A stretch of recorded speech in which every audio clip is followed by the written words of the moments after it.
Hey folks, first off I want to say I haven't been posting a lot of travel pics because I haven't been traveling, but don't worry, I'm going to get back to that.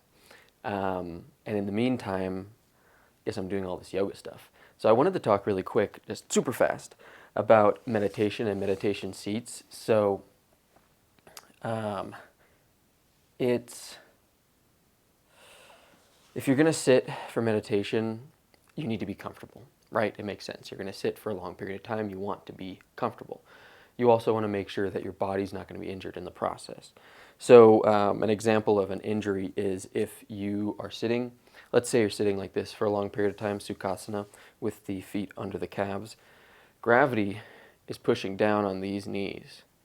It may not feel like it, but it is happening. Gravity is always pulling downward. So we could take couple blocks and just put them under the knees, and there, we're safe. We're not going to be injured. However, it is nice and very beneficial for your spine, your hips, and your general comfort to lift yourself a little higher. So the hips being higher than the knees is very nice. You know, this is a really comfortable position to be in with the hips higher than the knees. And this is just a little bit higher too. You know, your hips might not be as open as mine, your knees might not be as loose as mine, your ankles, your calves, the muscles in general. So you might need to sit a little higher, and don't feel like you are sitting too high.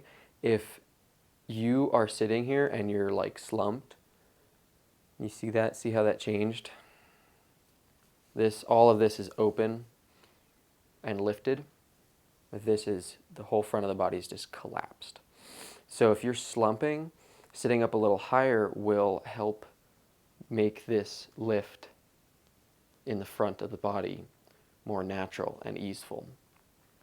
So if I'm going to meditate like this with a block, then I usually will take a blanket or something and fold it up a little bit and just put it right on top so that it gives a little bit more cushion, because the blankets tend to be, or the blocks tend to be a little squishy on my bony ass. Hard on my bony ass. And squishy, you know, these are squishy blocks. But if you have like a wood block or a cork block, Jesus. So another thing is I like to meditate personally in Padmasana. So if you are one for lotus pose and you have open enough hips, first off, I would really recommend doing some little bit of stretching, a few little poses, just to wake up the hips, wake up the knees, wake up the calves, and just get circulation going. If you get circulation going before you start meditating, then you're going to have a better time in your meditation practice. But as you can see, so my Padmasana, this knee is off the ground. So, blanket. There you go. You don't have to be concerned with getting your knees both on the ground. You know, this forcing yourself into a position like this is going to cause injuries. I have like a twinge that sometimes happens when I'm not practicing asana enough. That just runs from this knee all the way up to this hip, and it's because I was forcing myself into Padmasana on that side, and so I don't generally practice with my legs switched. I know it's a little imbalancing, but that causes that to flare up.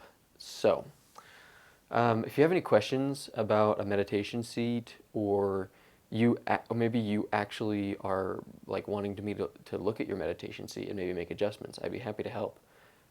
So hit me up in the DMs. Thanks.